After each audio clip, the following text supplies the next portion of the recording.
Selamat malam. Hari ini kita akan belajar ilmu pengetahuan sosial. Tapi karena teman-teman KPA-nya belum ada yang hadir ke kelas, jadi saya akan memberitahukan bahwa kelas sudah dimulai.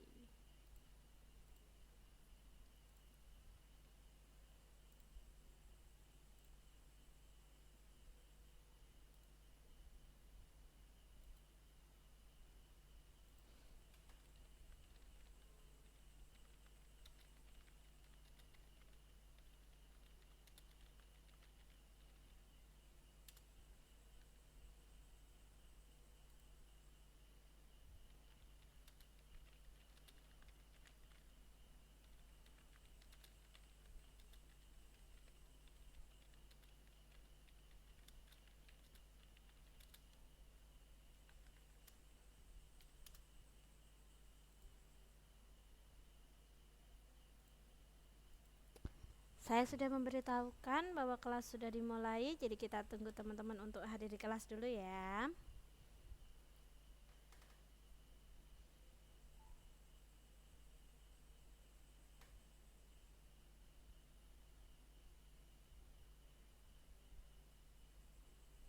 Oh, ini ada Mbak Siti Aisyah sudah masuk kelas.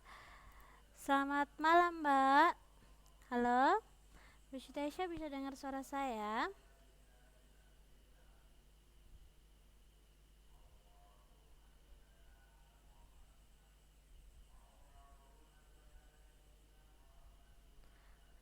Oke, untuk tampilannya bagaimana Mbak? Jelas?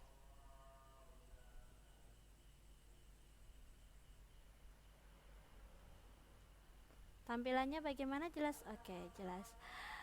Karena ini baru Mbak Siti Aisyah saja yang hadir di kelas dan kebetulan di sini juga lagi azan, sembari nunggu temennya kita dengarkan azan dulu ya Mbak ya.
Oke Mbak Aisyah, ini kok pada telat ya? Belum ini.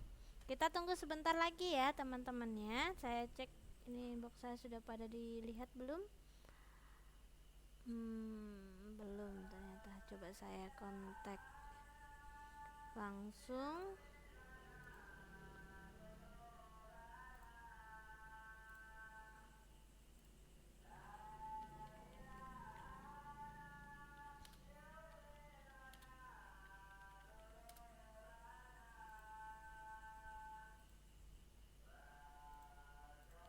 Ini sudah ada Denaila masuk. Saya sapa dulu. Selamat malam Denaila.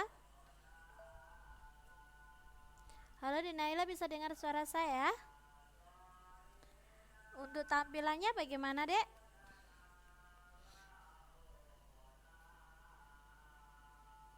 Oke ya. Oke, karena sudah 2 orang yang hadir di kelas, langsung saja saya start kelasnya. Saya open dulu. Selamat malam teman-teman semua. Terima kasih sudah hadir untuk belajar. Hari ini dan besok malam ya, kita akan belajar untuk ilmu pengetahuan alam. Seperti biasa kita latihan soal untuk persiapan nanti ya, tanggal 20-21 teman-teman KPA yang lama akan menghadapi ujian nasional. Jadi kita doakan saja semoga nanti lancar, diberi kemudahan, terus sukses, hasil ujiannya juga memuaskan ya, lulus semua, amin ya. Nah, sebelum kita mulai pembelajaran, mari kita berdoa bersama-sama supaya nanti proses pembelajarannya dapat berjalan dengan lancar. Berdoa, saya persilahkan.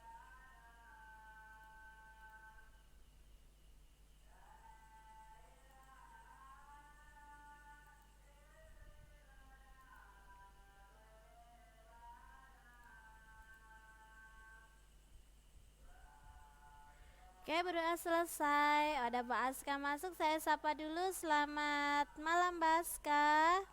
Apa kabarnya? Suara saya di sana bagaimana Mbak? Oh, ini Mbak Enci juga online. Saya juga sapa, malam Mbak Enci, apa kabar? Mbak Aska dan Mbak Enci, suara saya di sana bagaimana? Tampilannya oke?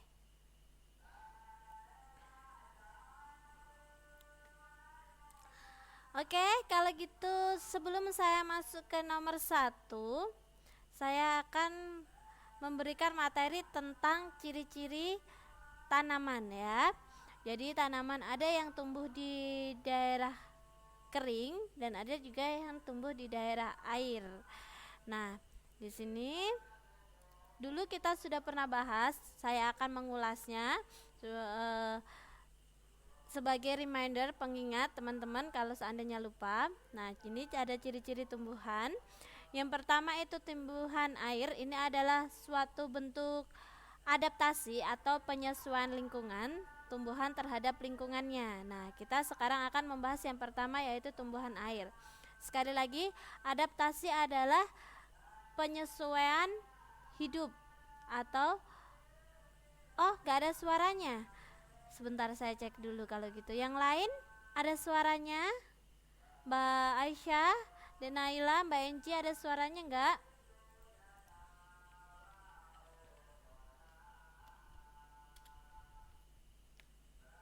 Oh, Denaila ada ya? Yang lain ada enggak?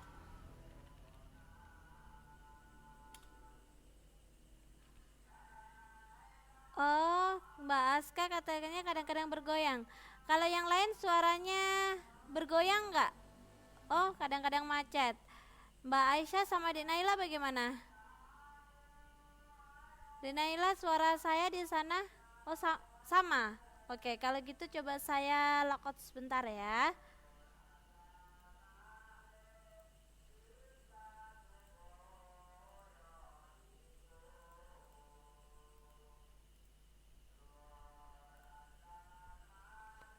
Tes.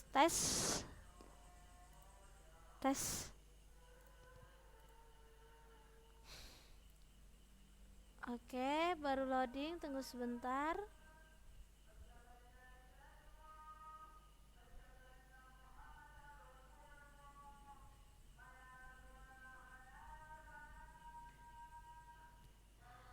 Halo, teman-teman, bagaimana sekarang suaranya di sana jelas? Apa masih bergoyang seperti kata Mbak Aska? Gimana? Bisa dikonfirmasi Mbak Aisyah, Denaila, Mbak Enci dan Mbak Aska?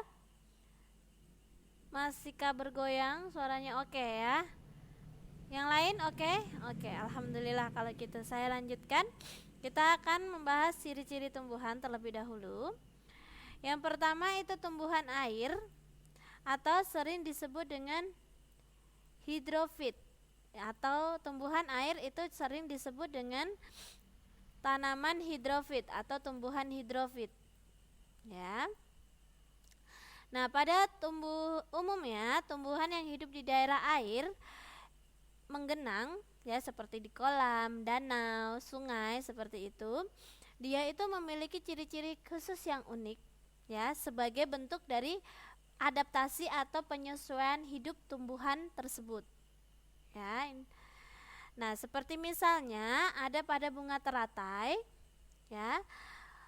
Ini bukan hanya teratai saja, tapi secara umum ya, tumbuhan air atau hidrofit itu memiliki ciri-ciri yang sama. Yang pertama itu memiliki daun lebar ya, dan juga tipis ya.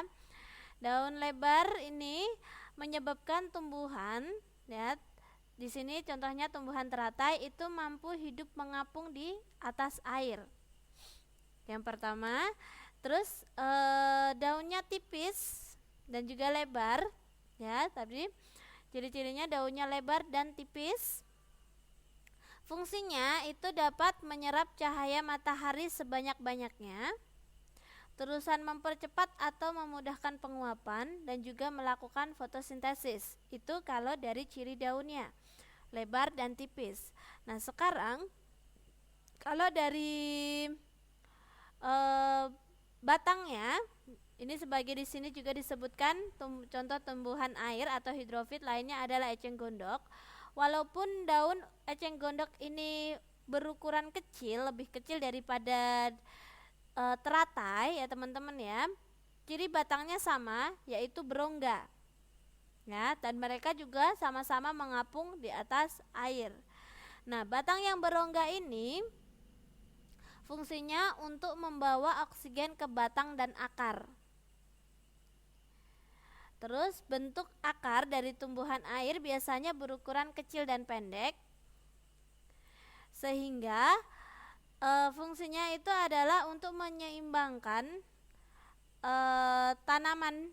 Selain untuk menyerap air dan unsur-unsur hara yang berada di air tersebut, dia juga berfungsi untuk menyeimbangkan tanaman, karena kan dia posisinya mengapung, jadi dia tidak tenggelam ya. Ini fungsi fungsi akar selain untuk menyerap unsur hara dan oksigen dan juga air yang diperlukan tumbuhan untuk melakukan fotosintesis dan proses-proses lainnya, dia juga berfungsi sebagai penyeimbang ya.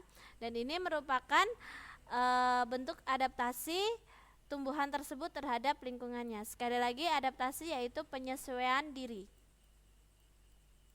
Jadi dia menyesuaikan dirinya. Caranya untuk tumbuhan air, penyesuaian ya, ini penyesuaian diri.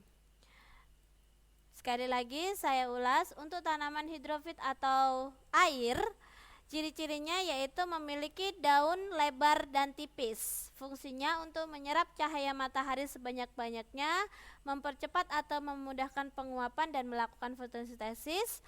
Batangnya berongga, fungsinya untuk membawa oksigen ke batang dan akar ya. Terus akarnya kecil dan pendek, biasanya berupa kayak akar serabut, kecil-kecil, serabut-serabut seperti itu ya. Nah, itu fungsinya sebagai penyeimbang dan juga penyerap unsur hara.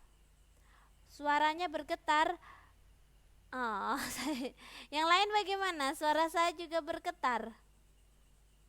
Halo? Oke ya. Oh, berarti mungkin dari sinyalnya. Nah, saya lanjutkan.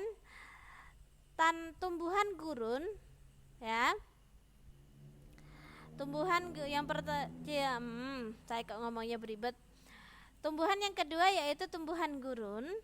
Nah, tumbuhan gurun itu berbeda dengan tumbuhan air ciri-cirinya ya. Karena kondisi lingkungan ya, daerah gurun itu sangat sedikit air atau minim air. Oh, ada Mbak Maryam, saya sapa dulu. Selamat malam Mbak Maryam. Ini Mbak Aisyah masuk lagi, bagaimana suaranya masih bergetar? Kata teman-teman yang lain suaranya oke. Mbak Maryam bisa dengar suara saya? Untuk tampilannya bagaimana Mbak Maryam? Waalaikumsalam. Oke, saya lanjutkan ya. Oh sudah, oke, berarti mungkin dari sinyalnya ya. Oh bisa, oke.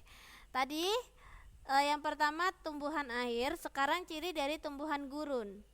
Karena kondisi alam gurun yaitu tempatnya kering atau minim air ya, maka dia juga memiliki ciri-ciri yang berbeda dengan tanaman air ya.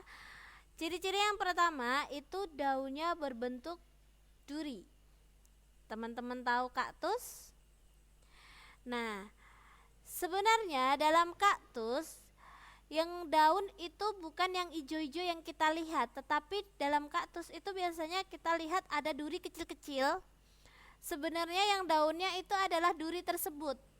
Nah, yang kita lihat hijau, warna hijau dalam kaktus itu sebenarnya batang, bukan duri. Bukan daun ya. Jadi daunnya itu berbentuk duri. Nah, fungsinya itu adalah untuk mengurangi penguapan. Ya, kalau tumbuhan air dia itu karena daunnya lebar dan tipis untuk mempercepat penguapan, sementara kalau tumbuhan gurun berbentuk duri dia itu untuk mengurangi penguapan. Karena apa? Karena di daerah gurun itu sangat minim air. Jadi dia itu adalah suatu bentuk adaptasi dia dalam menghemat air kebutuhannya supaya dia tidak kehabisan air. Nah, di sini disebutkan daun khusus berbentuk duri ini menyebabkan kaktus tidak banyak melepaskan air. Nah, maksudnya tidak banyak melepaskan air itu adalah mengurangi penguapan ya. Oke. Nah, di sini juga dijelaskan sementara bagian batangnya itu yang berwarna hijau. Nah, batang pada kaktus ini ya teman-teman ya, dia itu fungsinya untuk menyimpan air dan juga cadangan makanan ya. Kalau daunnya berbentuk duri fungsinya untuk mengurangi penguapan. Kalau yang hijau itu adalah batangnya, jadi jangan keliru. Kalau kita anggap kan biasanya yang hijau itu adalah daunnya ya, tapi itu sebenarnya adalah batangnya. Dan fungsi dari batang tersebut adalah menyimpan air dan juga cadangan makanan. Nah, kalau untuk tumbuh-tumbuhan yang lain, proses fotosintesis itu berlangsungnya pada daun. Tapi kalau untuk kaktus, ya, karena yang berwarna hijau adalah batangnya, jadi proses fotosintesisnya itu terjadi pada bagian batang. Nah, sementara akar dari tanaman kaktus atau tanaman gurun atau kering ini biasanya itu akarnya lebih panjang. Dimana fungsinya kenapa akarnya lebih panjang? Kan di sana itu sedikit air. Jadi akar ini kan fungsinya selain mencari unsur hara, ya unsur hara untuk dia subur, dia itu juga mencari air. Jadi makanya dia akarnya lebih panjang. Bisa dipahami, bisa diterima untuk dua ciri tanaman air dan gurun. Nah, sekarang yang ketiga adalah ciri tanaman darat. Nah, di sini yang dimaksud dengan tanaman darat itu ditunjukkan untuk daerah yang kondisinya lembab ya teman-teman ya. Oh, minta di zoom sedikit. Oke, saya zoom lagi. Sekarang bagaimana Mbak Aska?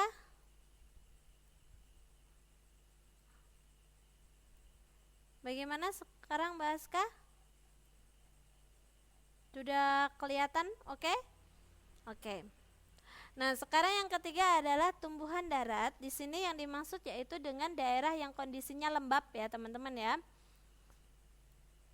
Walaupun sama-sama di darat, sangat berbeda yang dimaksud dengan tanaman gurun dan tanaman lembab. Di sini seperti daerah dataran biasa. Ini yang dimaksud ya. Kalau gurun itu benar-benar kering ya, seperti layaknya gurun pasir. Kalau tanaman darat ya seperti di daerah biasa. Maksudnya di sini. Oke, sebagai contohnya di sini tanaman lembab itu ada, dia ngambil tanaman talas. Ya, karena tanaman talas ini biasanya hidup di daerah lingkungan yang lembab. Dia itu memiliki daun tipis dan lebar, hampir sama dengan tanaman yang hidup di air atau hidrofit. Ya. Kalau dibandingkan dengan tumbuhan talas dan juga tumbuhan melati, ya, talas itu berukuran lebih lebar daunnya dari tumbuhan melati, itu dikarenakan tumbuhan talas lingkungan hidupnya lebih lembab dan daripada melati. Jadi gini fungsinya, semakin menuju ke kering, ya, ini air,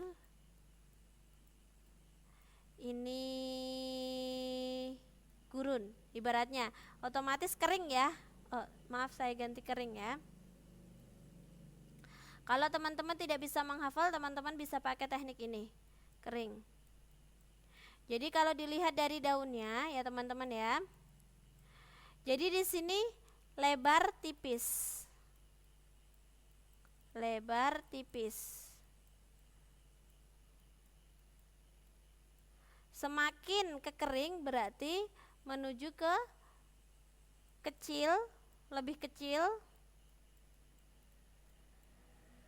Dari lebarnya dia semakin kekecil. Sebagai contoh tadi, air itu teratai, kan lebar sekali daunnya, kering. Ini contohnya tadi kaktus ya. Berarti di sini ya tengah-tengahnya ya teman-teman ya. Semakin kering lingkungannya, maka daunnya akan semakin kecil dan ketebalannya juga akan semakin tebal. Kalau daerah kering ini kaktus tadi kan yang tebal di batangnya, tapi kalau untuk tumbuhan-tumbuhan yang lain daunnya, Miss gambarnya enggak ada gambar Mbak Mariam, ini saya tulisan PDF. Gimana Mbak? Nggak kelihatan? Miss gambar, maksudnya sebelah gimana Mbak? Gambarnya cuman kelihatan sebelah gitu, apa gimana Mbak Mariam? Oke, nah,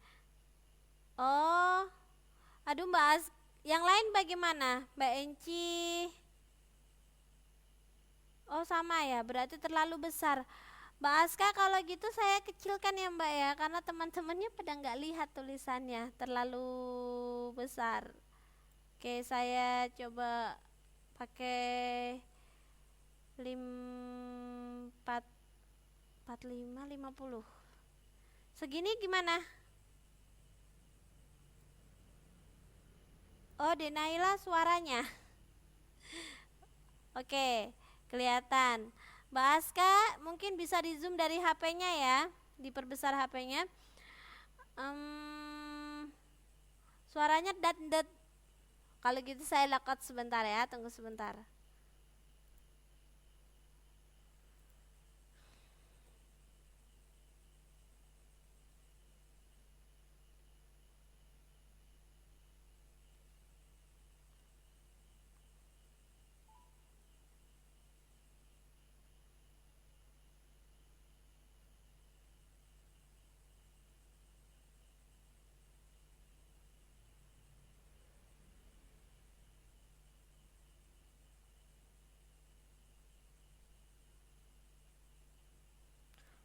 Oke, baru loading.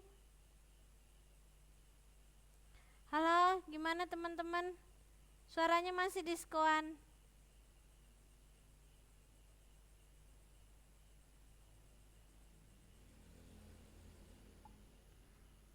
Oke.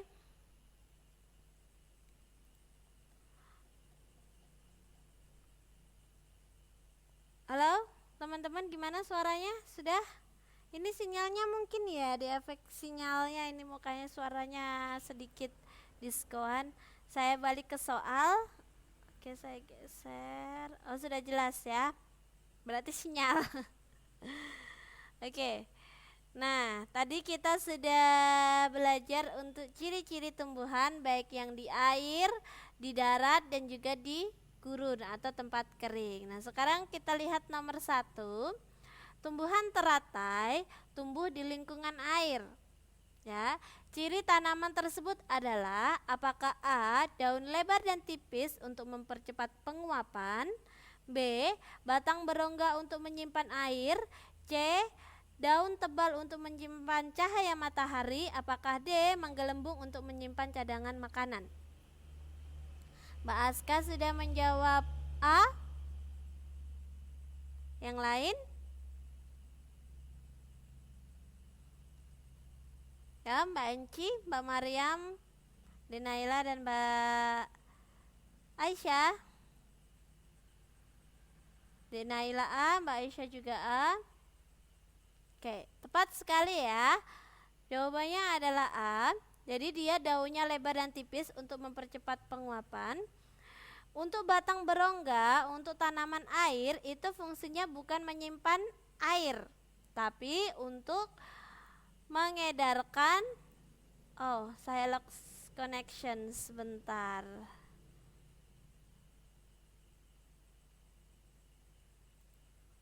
Saya lockout dulu karena lost connection.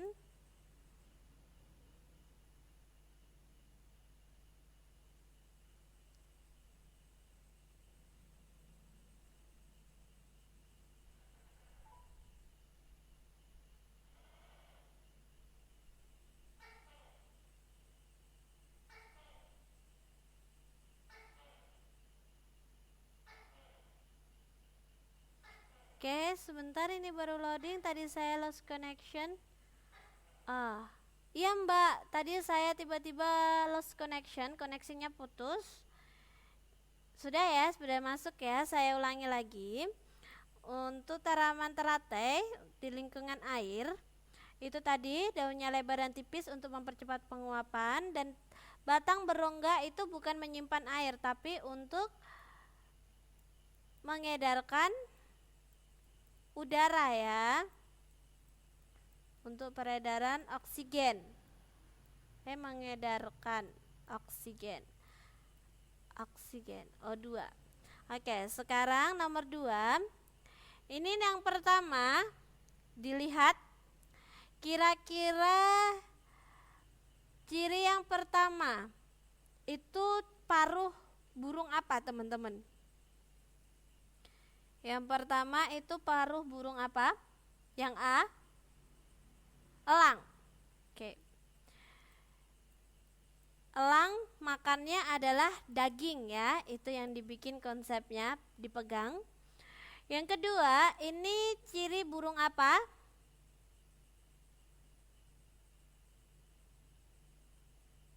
Burung apa? Kita pakai burung gereja saja ya. Dan ini makan biji-bijian. Nah, fungsi paruh yang merupakan ciri khusus hewan di atas adalah apakah A. Tajam, kuat, runcing, dan agak membengkok untuk mencabik mangsanya. B. Pendek, tebal, dan runcing untuk memecah biji-bijian. Apakah B. Pendek, tebal, dan runcing untuk mencegah biji-bijian. B. Pendek, tebal, dan runcing untuk menyaring makanan dari air dan lumpur. Apakah C. Tajam, kuat, runcing, dan agak membengkok untuk mencabik mangsanya.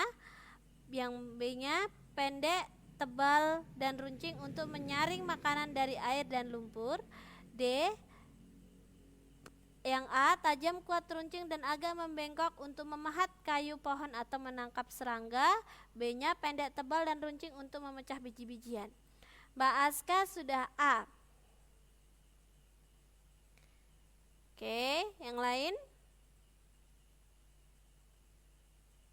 Saya masih menunggu.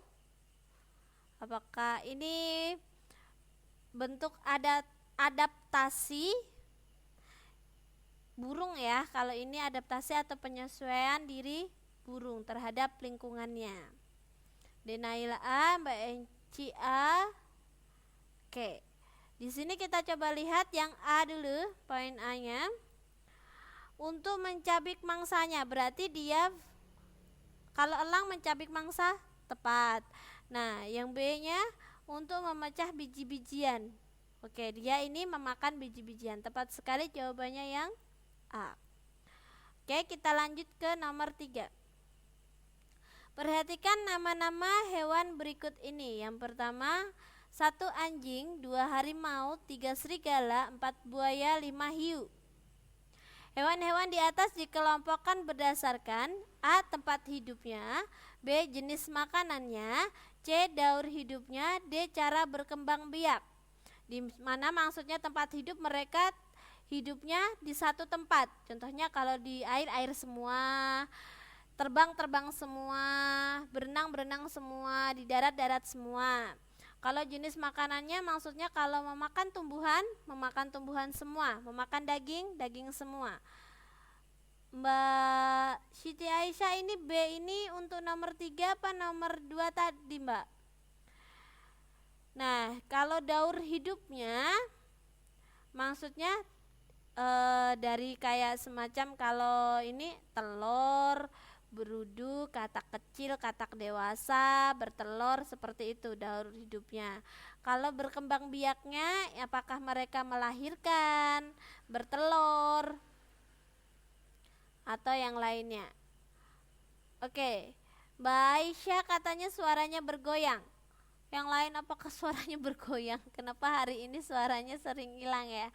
Dinaila sudah menjawab B. Mbak Enci B. Yang lain? B juga. Oke. Oke, coba kita koreksi. Kalau berdasarkan jenis makanannya, nah sekarang saya tanya, mereka makanannya apa? Apakah mereka termasuk karnivora, herbivora, apa omnivora?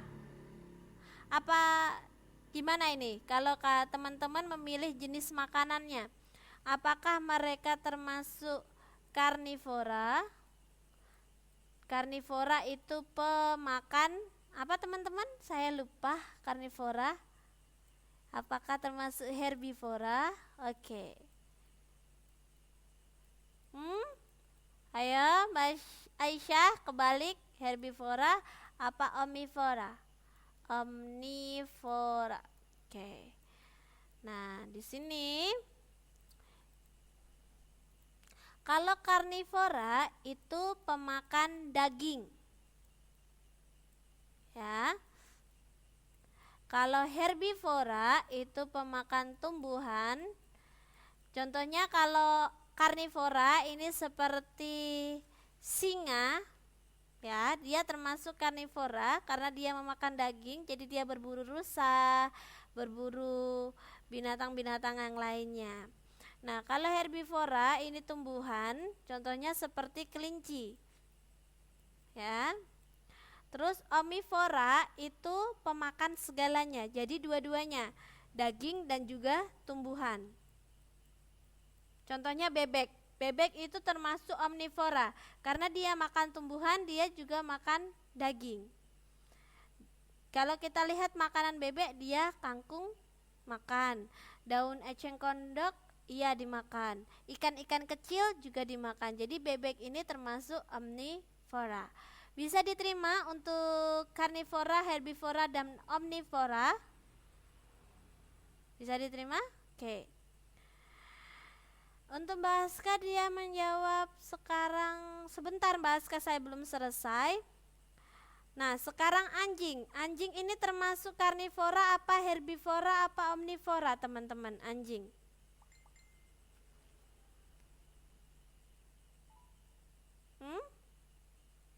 Anjing ini,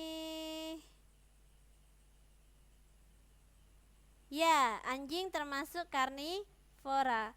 Harimau karnivora, herbivora apa omnivora? Harimau karnivora juga ya. Serigala termasuk apa? Karnivora. Buaya juga karnivora, dia makan daging.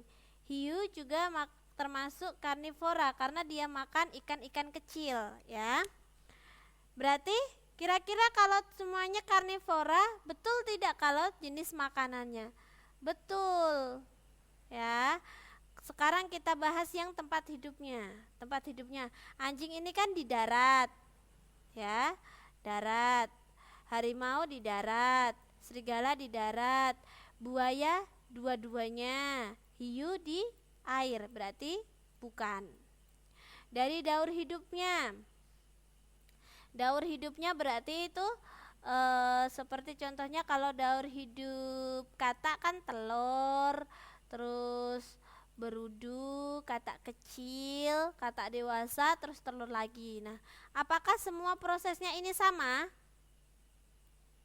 Prosesnya sama? Tidak, ya, karena buaya di sini dia bertelur, ya teman-teman ya. Jadi tidak.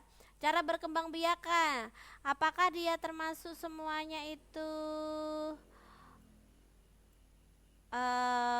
ovipar?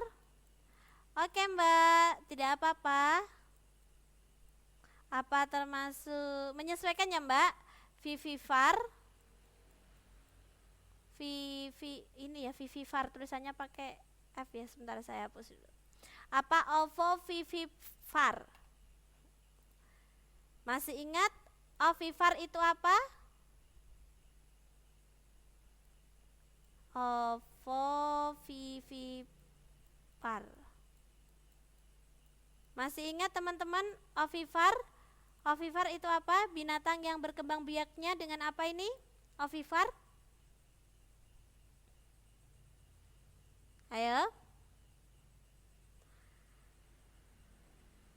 Perkembangbiakan hewan generatif atau secara kawin ada 3, ada ovipar, ada vivipar, dan ovovivipar.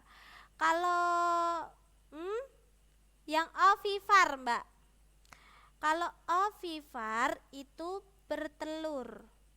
Contohnya ikan, ayam, bebek, burung, itu termasuk ovipar atau bertelur. Kalau vivipar itu melahirkan atau beranak. Contohnya sapi, kuda. Nah, biasanya vivipar ini biasanya disebut dengan hewan mamalia karena menyusui. Ya. Atau mungkin ovovivipar ini baru bertelur dan juga melahirkan. Kalau ovovivipar, contohnya ovovivipar ini seperti ular kobra.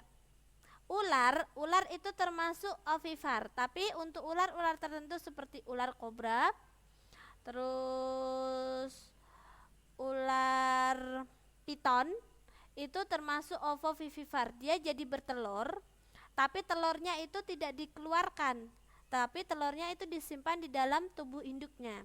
Nanti setelah telur itu menetas di dalam tubuh induknya, baru dikeluarkan dari tubuh induknya bersama dengan cangkangnya. Itu kalau ovovivipar. Jadi makanya dia bertelur dan melahirkan. Oke, jadi nomor 3 ini ada anjing, harimau, serigala, buaya, hiu. Itu termasuk dibedakan, dikelompokkan menjadi berdasarkan jenis makanannya, karena mereka semua adalah termasuk hewan karnivora atau daging. Untuk karnivora, herbivora, omnivora, ovovivipar, vivipar, dan ovovivipar bisa diterima teman-teman? Atau mungkin ada yang masih bingung?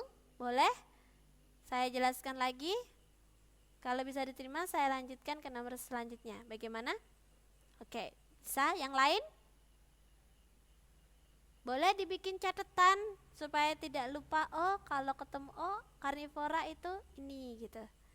Oke, kalau gitu ini nomor 4 ini kita lewati ya. Ini Ini tadi karnivora, herbivora. Ya, ini sudah tadi kita sudah belajar. Nah, sekarang nomor 6. Kita lanjutkan ke nomor 6.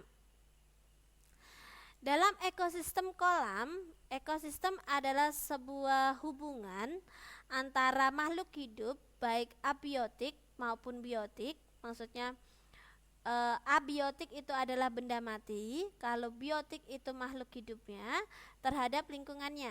Jadi ekosistem itu hubungannya, ya, hubungan suatu lingkungan terhadap benda biotik maupun abiotik. Jadi dengan yang hidup atau yang mati. Nah, di sini ada dalam suatu ekosistem ada ikan karnivor. Ikan karnivor ini berarti ikan pemakan daging, ya. Terus ada bakteri pengurai. Bakteri pengurai ini biasanya kalau dia ini kalau hewannya sudah mati baru diuraikan oleh bakteri pengurai. Terus fitoplankton. Fitoplankton itu termasuk fito, Mbak, bukan foto. Fitoplankton. Sebentar. Ada yang sama-sama zooplankton. Oh, fitoplankton itu adalah hewan, ya, yang sangat kecil sekali. Dia biasanya hidup di air. Nah, biasanya dimakan oleh hewan-hewan kecil. Seperti apa gambarnya? Coba saya browsingkan gambarnya untuk fitoplankton sebentar. Tunggu sebentar ya. Fitoplankton.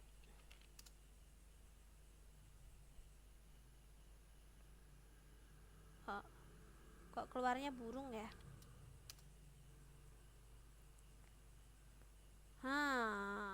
Ini dia, sebentar.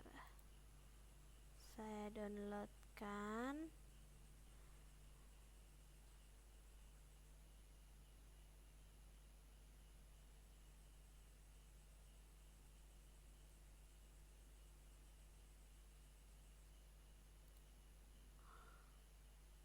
Oke, baru loading, tunggu sebentar.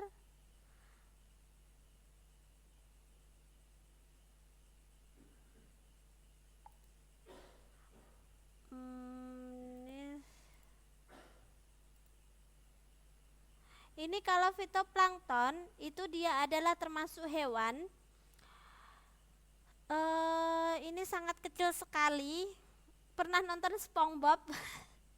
Itu biasanya dia hanya disebut dengan plankton. Kalau fitoplankton itu biasanya hanya disebut dengan plankton. Ini kok loadingnya lama sekali ya. Kalau zooplankton, sebentar. Ada juga itu zooplankton, sebentar, ini hewani, apa kebalik saya? Oh, sama-sama hewan semua, tapi sama-sama kecil. Pokoknya intinya dia adalah hewan yang sangat kecil. Oh, sebentar, ini kok loadingnya lama sekali.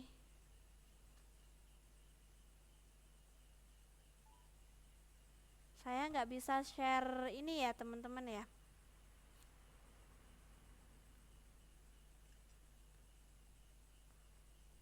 Sebentar.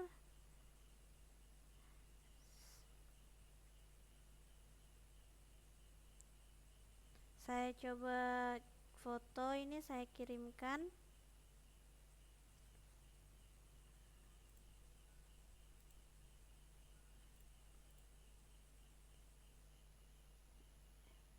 Kok belum?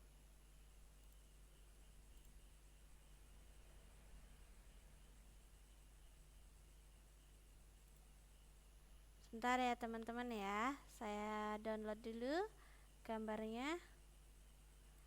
Sembari nunggu downloadan saya lanjutkan ini. Nah, yang ke matanya satu. Dia itu ini, Mbak.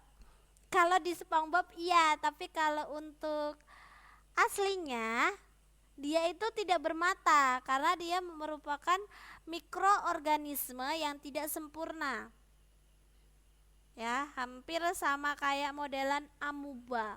Amuba seperti itu, tapi dia lebih sederhana lagi bentuknya.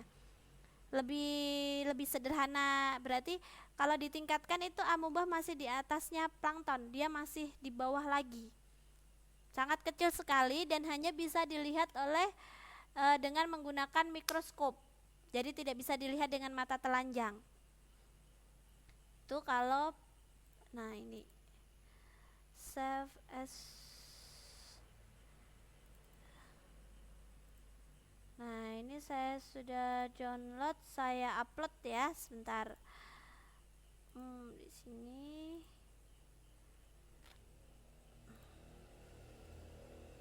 Karena downloadnya sangat lama sekali loadingnya, jadi saya foto. Oke, baru ngupload fotonya. Kita tunggu uploadannya. Kayaknya sudah. Kelihatan nggak teman-teman? Nah, seperti ini bentuknya. Kelihatan nggak? Kelihatan nggak ini planktonnya? Nah, bentuknya seperti ini.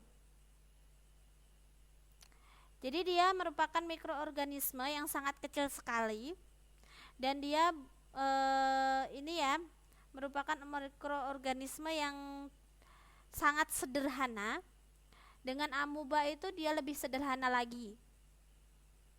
Nah, biasanya itu kalau di lautan atau di sungai itu biasanya dimakanin oleh ikan kecil-kecil. Ya, sebagai makanannya. Ini namanya fitoplankton. Oke. Nah, sekarang saya lanjutkan yang keempat, itu ikan herbivore. Ikan herbivore itu adalah ikan yang memakan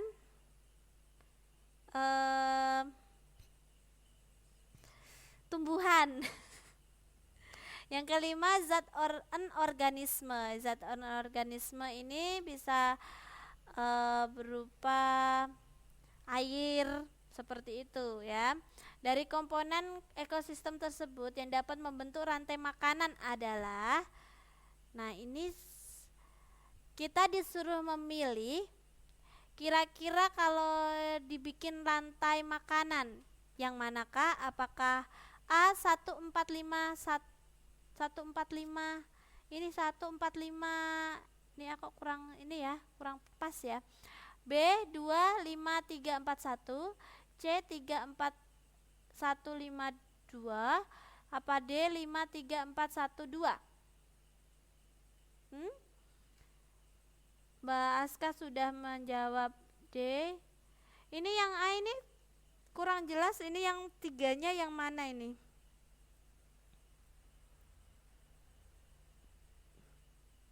Yo, yang manakah? Suaranya menyedihkan ya Mbak ya. Nanti bisa play recordnya ya Mbak ya, kalau suaranya menyedihkan ya. Yang keempat apa Miss, nggak kelihatan? Yang keempat yang mana Dek Naila? Yang ini. Oh, ini saya geser sedikit. Sekarang gimana, sudah kelihatan? Yang keempat ikan herbivora. Ikan herbivora.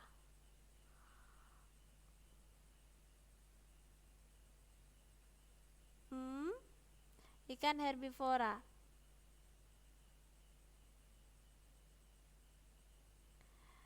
Ini saya masih ragu apakah fitoplankton ini yang berbentuk tumbuhan apa hewan, karena ada dua, ada fitoplankton dan juga zooplankton.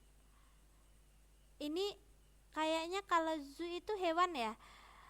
Kalau ini saya juga kurang paham, tapi sepertinya kalau fitoplankton itu dia mikroorganisme, tapi dia itu termasuk dalam jenis tumbuhan. Kalau zooplankton itu juga sama mikroorganisme tapi termasuk hewan.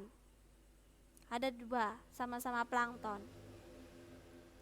Saya juga ini lupa, tapi kayaknya seperti itu. Kalau fitoplankton itu yang tumbuhan, dia mikroorganisme yang termasuk tumbuhan. Kalau zooplankton itu mikroorganisme yang termasuk hewan. Nah, kalau ada ikan karnivora, ada bakteri pengurai, ada fitoplankton, ada ikan herbivora, ada zat organisme. Kalau seandainya dibikin rantai makanan, kira-kira yang mau mana? Ingat ya, bakteri pengurai itu pasti ada di paling terakhir. Kenapa?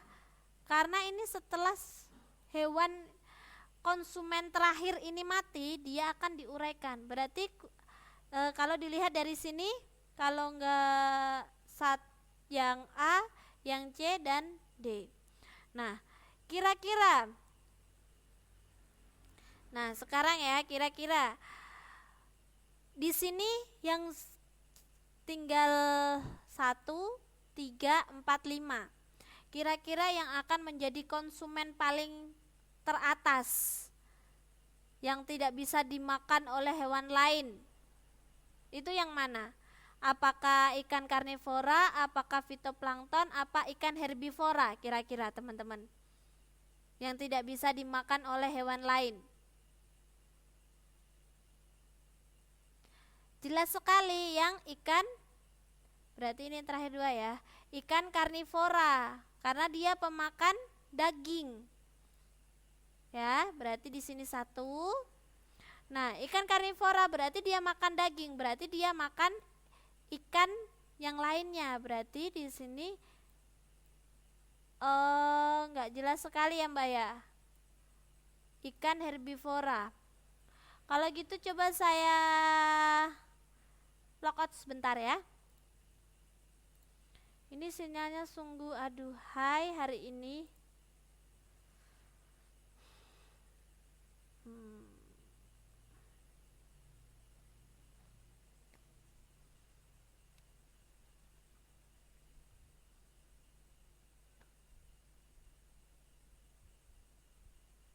Nah, baru loading sebentar.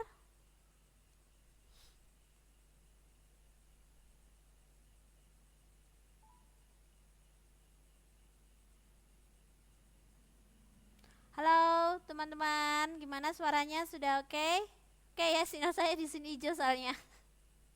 Ini sinyalnya ini benar-benar lagi nggak bisa diajak kompromi sepertinya. Nah, terus kita sudah tahu kalau ikan karnivora itu pasti memakan ikan yang lainnya. Berarti otomatis sebelumnya adalah 4. Nah, ikan herbivora otomatis dia memakan plankton. Ya. Di sini berarti di sini 3. Otomatis ini adalah mikroorganisme 5. Jadi prosesnya seperti ini, ke sini, ini ke sini, ini ke sini, ini ke sini. Nah, setelah diuraikan akan dibentuk zat organisme. Oke. Jadi ibarat kata rantai makanan itu seperti ini. Ini ada rumput. Rumput ini dia sebagai produsen, dimakan oleh belalang. Belalang dimakan oleh ayam. Ya, ayam dimakan oleh elang. Elang mati akan diuraikan oleh bakteri pengurai. Nah, terus kemudian akan terbentuk oleh zat anorganisme tadi. Nah, zat anorganisme ini akan diserap oleh tumbuhan untuk proses dia tumbuh dan unsur hara sehingga dia dapat tumbuh dengan subur, dan prosesnya sama lagi. Nah, ini namanya rantai makanan. Bisa diterima untuk rantai makanannya teman-teman? Nah, lebih jelasnya bisa dilihat nomor 8. Ya. Nah, di sini ada padi. Padi dimakan tikus, tikus dimakan ular, dan ular dimakan elang. Elang mati diuraikan oleh bakteri pengurai. Saya tambah 15 menit lagi ya. Tidak apa-apa ya teman-teman ya, saya nambah jamnya 15 menit ya. Nah, padi di sini ya teman-teman ya, nomor 8, ini sebagai produsen. Produsen di sini maksudnya itu adalah penghasil makanan pertama. Ya. Terus tikus di sini dia adalah konsumen pertama. Oke. Tikus konsumen pertama ini dimakan oleh ular.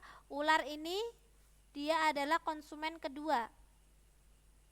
Nah, konsumen kedua dimakan oleh elang dan elang ini adalah konsumen ketiga. Nah, elang mati dia akan diuraikan oleh bakteri pengurai. Jadi puncaknya ada pada bakteri pengurai. Sampai sini dulu bisa diterima untuk posisinya siapa produsen, siapa konsumen pertama, kedua, ketiga dan juga pengurai. Kalau di sini elang ada yang makan lagi, contohnya dimakan oleh garuda yang lebih besar. Nah, garuda ini sebagai konsumen keempat. Bisa diterima? Siapa produsen, konsumen pertama, kedua, ketiga, dan pengurai? Bisa diterima teman-teman? Oke. Nah, sekarang peran berikut yang sesuai dengan rantai makanan tersebut adalah apakah A, padi sebagai konsumen puncak dan tikus sebagai konsumen pertama? Apakah B, tikus sebagai konsumen pertama dan ular konsumen kedua? Apakah C, tikus sebagai konsumen kedua dan ular konsumen ketiga? Dan D, ular sebagai konsumen ketiga dan elang konsumen keempat. A, B, C, D. Kalau gitu nomor 8.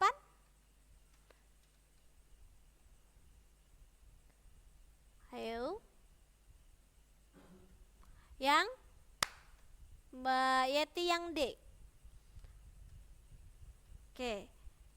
Yang lain?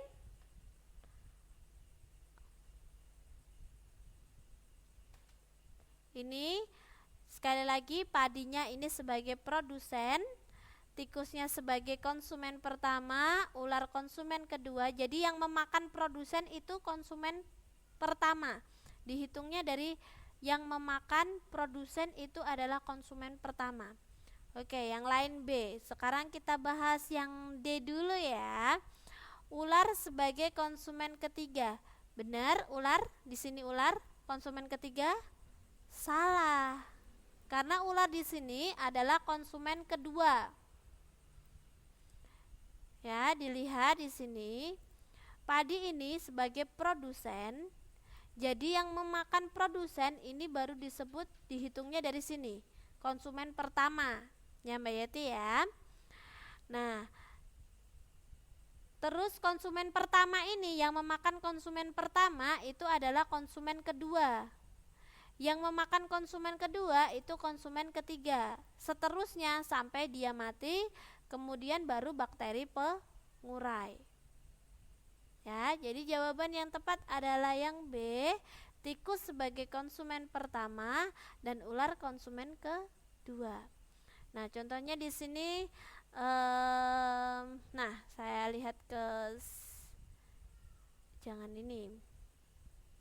Adakah yang lainnya? Nah, di sini saya punya rumput. Oke. Di sini saya punya kelinci, terus saya punya ular, terus saya punya elang, terus saya punya bakteri pengurai. Nah, teman-teman, sekarang saya ingin tanya, rumput ini dia posisinya sebagai apa? Tikus bukan kelinci. Ini saya ngambil contoh kelinci ya Mbak ya. Ini enggak harus hewannya harus ini enggak. Tapi bisa diganti dengan yang lain. Kan kelinci juga memakan rumput atau tumbuhan, ya. Nah, saya ngambil contohnya kelinci di sini ya. Seandainya ini ada rumput dimakan kelinci. Nah, kelincinya dimakan ular, ularnya dimakan elang, dan elangnya mati diuraikan oleh bakteri pengurai. Atau mungkin seperti ini, boleh diganti.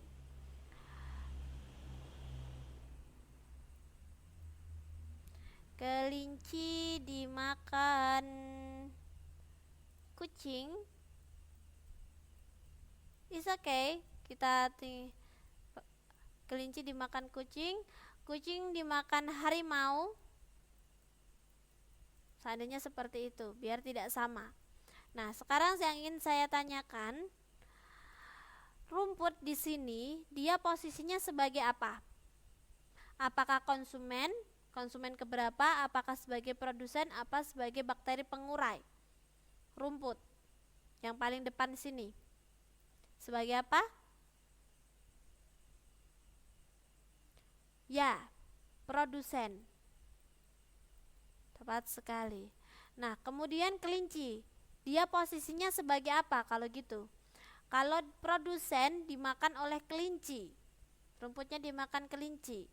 Nah, kelinci ini sebagai produsen juga, apa sebagai konsumen? Kalau konsumen keberapa? Nah, ya, kelinci ini konsumen pertama. Kucingnya bagaimana? Dia sebagai apa?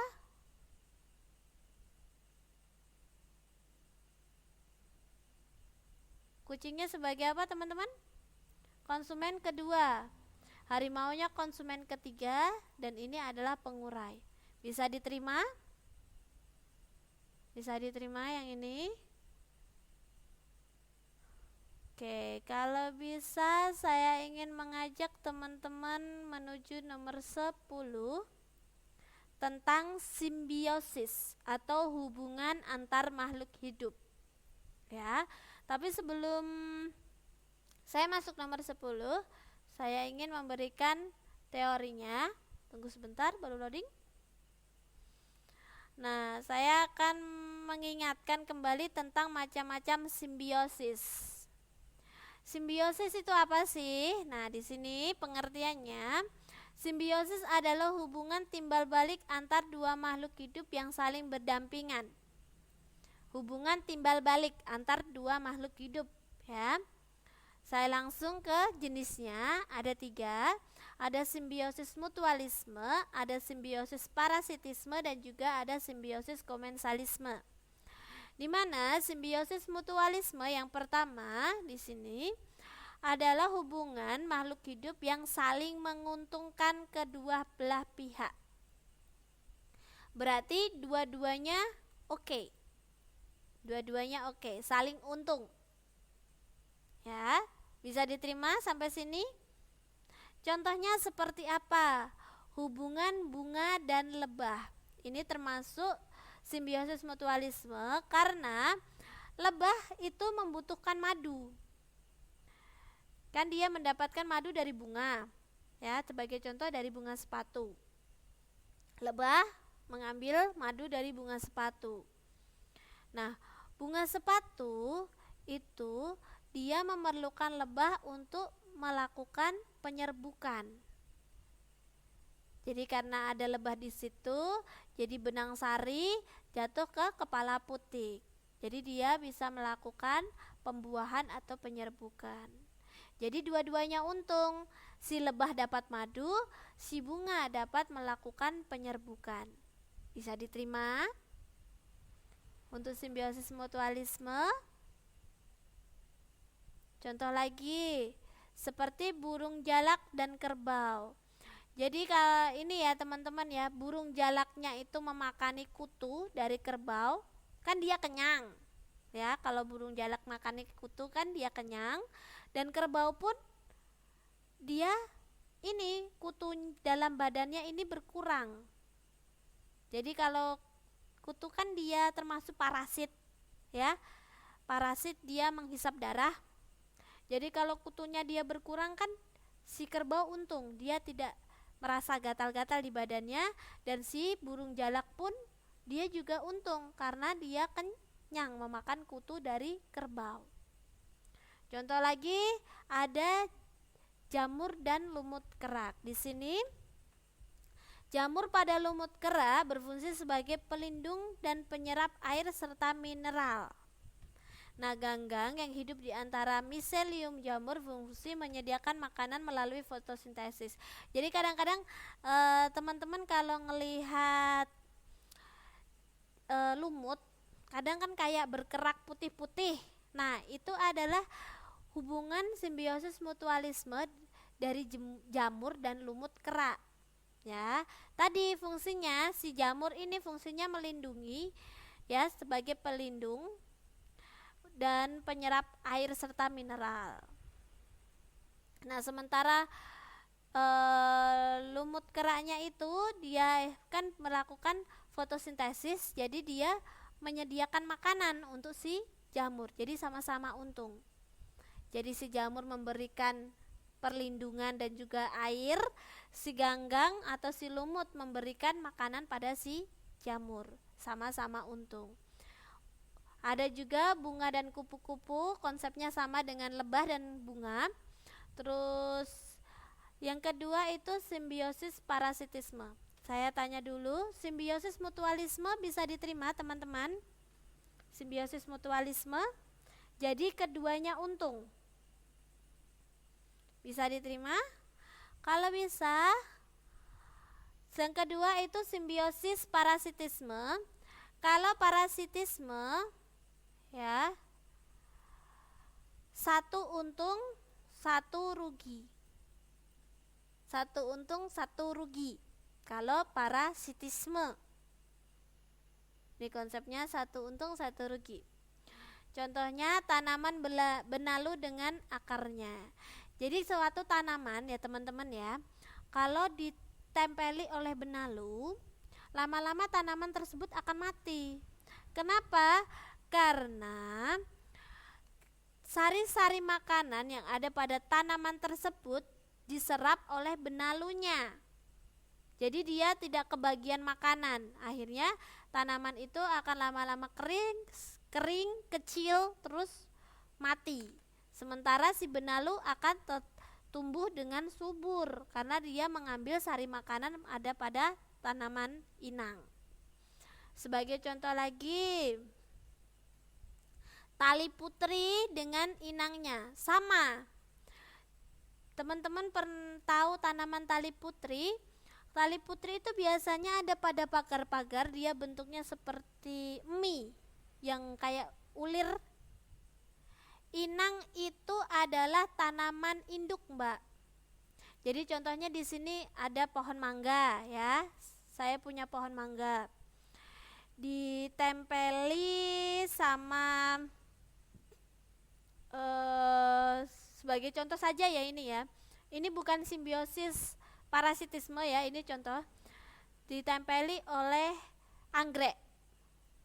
Nih anggrek nempel di sini anggrek. Nah, tanaman mangga ini adalah tanaman inang. Ya. Jadi tanaman induk yang ditempeli oleh ini apa? Tanaman yang menempel tuh. Itu adalah tanaman inang. Bisa diterima Mbak Aska? Saya penjelasannya sedikit susah bahasanya. Jadi contohnya pohon mangga yang ditempeli oleh, kan anggrek kan kadang menempel di tanaman lain ya teman-teman ya. Nah, si mangga ini namanya tanaman inang.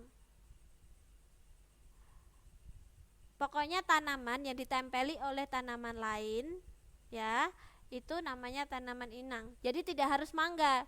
Sebagai contoh punya kelapa. Biasanya kalau kelapa itu kan ada yang ditempeli oleh tanduk rusa, tanaman tanduk rusa yang daunnya lebar, tipis, panjang-panjang. Nah, itu kan menempel. Biasanya ada yang ditaruh di mangga, ada yang di kelapa, pokoknya di pohon-pohon lain. Nah, pohon yang ditempeli itu namanya pohon inang atau tanaman inang. Bisa diterima Mbak Aska? Nah, sekarang ini hubungannya tali putri dengan tanaman inang yang sama. Tanaman yang ditempeli oleh tali putri, lama-lama dia juga akan kurus dan juga mati. Ya, karena tadi sari makanannya itu diambil oleh tali putri. Saya tambah 5 menit lagi ya teman-teman ya. Nah, yang ketiga itu seperti cacing tambang yang hidup di usus manusia. Jadi cacing tambang ya teman-teman ya, hati-hati kalau memakan ini. Biasanya cacing tambang ini em, bisa masuk ke dalam tubuh kita. Dia itu biasanya melalui insang, ada yang melalui insang, ada yang hidup di daging. Biasanya paling banyak dia itu hidup di daging babi. Ya, daging babi itu kalau diperbesar pakai ini, dia itu banyak sekali cacing tambangnya. Nah, bahayanya cacing tambang ini walaupun teman-teman rebus, dia tidak mati. Teman-teman potong, dia juga tidak mati. Parasit, dia termasuk parasit. Nah, jika dia kemakan oleh kita, ya, dia akan hidup di dalam usus manusia. Nah, di sini cacing tambang itu dia menghisap darah. Sehingga lama-lama kalau manusia yang ditempeli oleh cacing tambang di dalam ususnya, dia akan mengalami anemia, yaitu kekurangan darah. Terus selain itu tadi ya, dia itu bisa menular melalui kulit kaki, atau melalui larva cacing, atau mungkin melalui lalat. Dia juga, lalat itu kan kadang dia bisa membawa larva dari telur cacing ini tadi, cacing tambang ini, menempel ke makanan.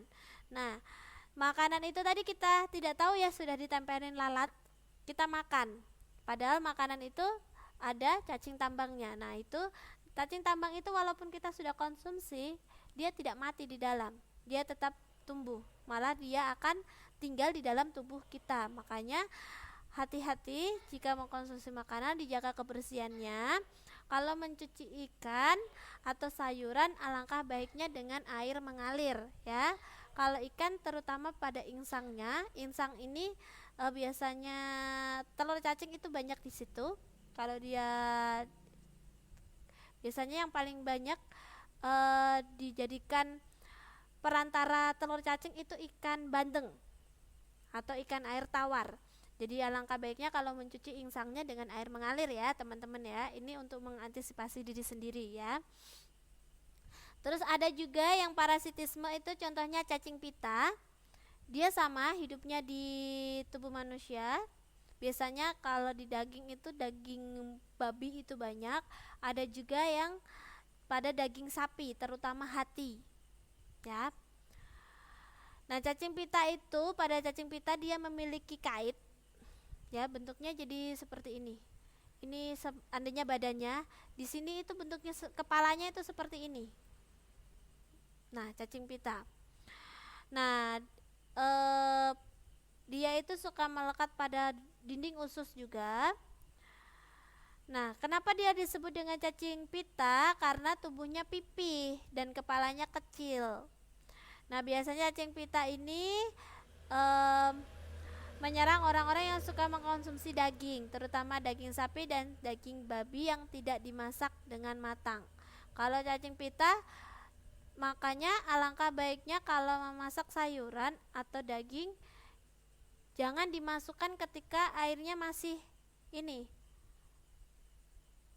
Oh, kalau cacingan waktu kecil itu bukan cacing pita atau cacing tambang ya Mbak ya, itu cacing kremi. Itu cacing kremi, itu yang putih-putih kecil-kecil itu kan, itu cacing kremi. Dia kenapa gatal? Sebenarnya pas gatal itu, iya, dia masih hidup, keluarnya masih hidup. Sebenarnya pas hidup keluar itu, biasanya kalau dalam, maaf ya, dalam anus gatal, itu sebenarnya itu dia sedang proses bertelur. Oh, gede. Ikan cacing apa Mbak? Saya kok serem. Kadang ya ada sih yang bilang kalau ini buang air besar, feses ya.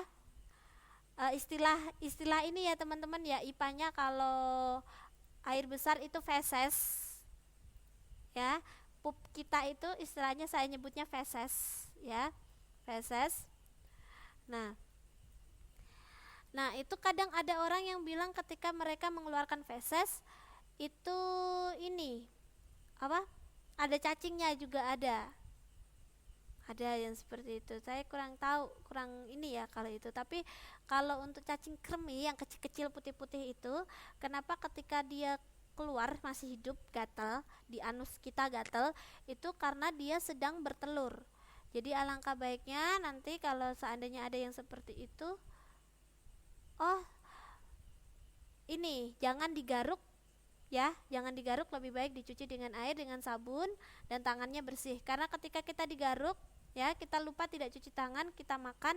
Nah, tangan kita itu sudah mengandung telurnya dia. Jadi kita akan makan, dia akan masuk ke dalam perut kita lagi dan dia akan berkembang biak lagi. Untuk kebanyakan makan kelapa mentah, sebenarnya teman-teman ya, kelapa kadang kan ada jangan terlalu banyak makan kelapa atau ikan. Nanti cacingan. Itu salah. Justru dalam kelapa dan juga ikan, dia itu mengandung suatu zat ya yang bisa membunuh cacing. Makanya ketika kalau kita mengkonsumsi kelapa mentah ataupun ikan, cacingnya pada keluar. Itu sebenarnya dia sedang terbunuh. Ya, dia sedang tidak nyaman di dalam, makanya dia keluar. Sebenarnya kelapa mentah sama ikan ini dia mempunyai zat yang dapat membunuh cacing, bukan karena menyebabkan cacingan. Itu kesalahan mitos ya. Jadi kalau ini banyak makan ikan itu tidak menyebabkan cacingan, tapi justru ikan atau kelapa mentah ini mempunyai zat yang dapat membunuh cacing. Oke, saya lanjutkan untuk simbiosis komensalisme. Nah, lanjut ya. Kalau simbiosis komensalisme ini, satu untung, satu tidak merasa dirugikan atau diuntungkan. Jadi dia biasa saja. Satu untung, satu tidak merasa dirugikan atau diuntungkan. Contohnya, hubungan ikan badut dengan anemon laut. Ya, ikan badut, tahu ikan badut? Kalau teman-teman bisa ini biasanya nonton Nemo.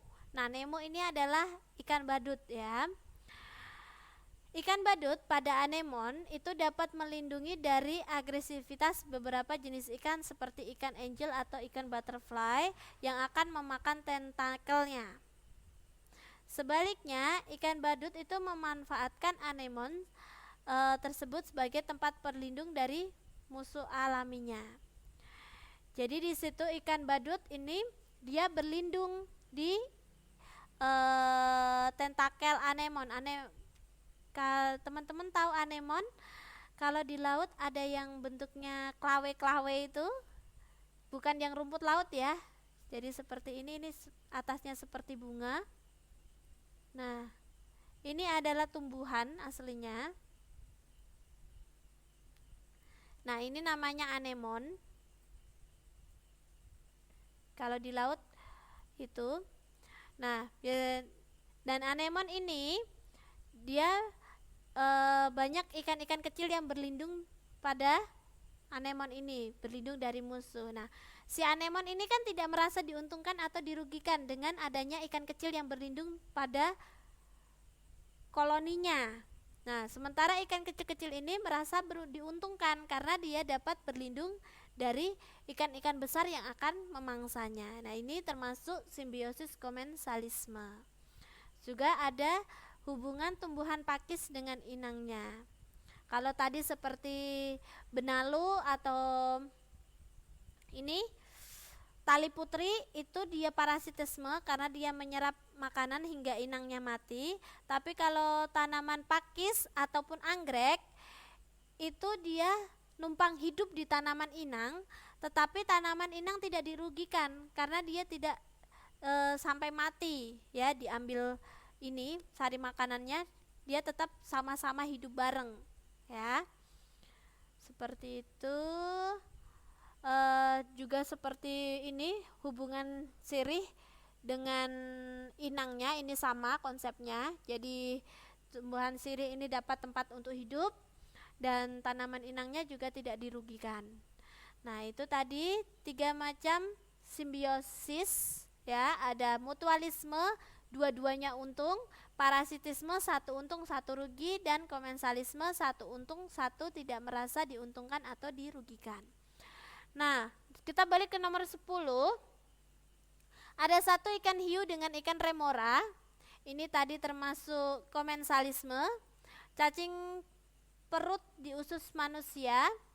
Ini cacing perut di sini maksudnya ini cacing apa ya teman-teman ya? Cacing. Soalnya di perut kita, di usus kita itu banyak sekali cacing, ya. Ada ya cacing yang baik, juga ada cacing yang jahat. Ini saya ambigu nomor 2, kita tinggal dulu. Bunga sepatu dengan kupu-kupu ini mutualisme. Tumbuhan benalu dengan pohon mangga itu parasitisme. Kutu yang hidup di rambut manusia itu parasitisme. Nah, contoh simbiosis parasitisme yang benar ditunjukkan oleh, kalau ini 3 berarti ini termasuk parasitisme. Yang mana? Apakah A 1, 2, 3, B 1, 3, 4, C 2, 4, 5, apa D 3, 4, 5? Yang manakah teman-teman? Yang termasuk parasitisme. Oke, Mbak Aska sudah menjawab D. Ini Mbak Yeti makan petai.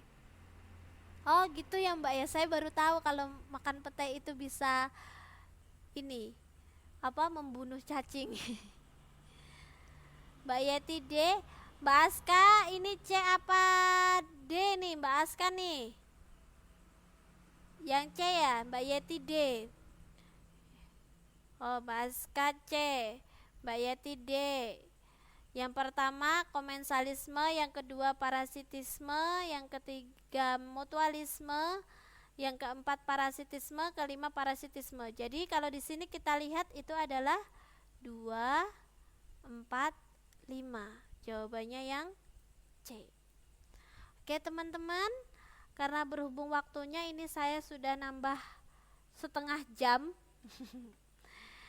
Ini besok malam kita lanjutkan lagi untuk belajarnya. Saya tutup pertemuan hari ini. Terima kasih banyak sudah hadir. Apa mungkin ada yang masih ditanyakan tentang tadi kita sudah belajar herbivora, omnivora dan lain sebagainya. Terus ada simbiosis, terus ada ciri-ciri tumbuhan. Oke. Ada yang ditanyakan teman-teman untuk pertemuan kita hari ini? Ada? Kalau tidak ada, saya tutup pertemuan hari ini. Terima kasih banyak kehadirannya. Wassalamualaikum warahmatullahi wabarakatuh. Sampai jumpa besok malam, kita belajar IPA lagi ya. Ini teman-teman yang ingin meninggalkan kelas, tidak apa-apa, saya persilahkan. Sama-sama Mbak. Selamat istirahat. Jaga kesehatan teman-teman yang nanti tanggal 20 dan 21 ya, yang akan menghadapi ujian. Tetap jaga kesehatan ya teman-teman ya. Terus manfaatkan waktu untuk terus belajar. Tetap semangat. Oh mau belajar bareng ya? Insya Allah besok bisa Mbak. Insya Allah besok nanti tinggal diatur saja, nanti saya kalau ini saya masuk ya. Sukses selalu ya semuanya. Nanti tahun depan juga Mbak Yeti sama Mbak Aisyah juga akan mengalami yang sama dengan teman-teman lainnya. Harus fighting. Oh gitu ya. Maksudnya kita tinggal besok Miss. Ya Mbak, saya doakan semoga sukses. Semoga sukses, hasil ujiannya bagus, lancar ya. Amin. Saya deg-degan. Oke, ini waktunya tinggal 11 detik. Oke. Sampai jumpa ya besok malam ya.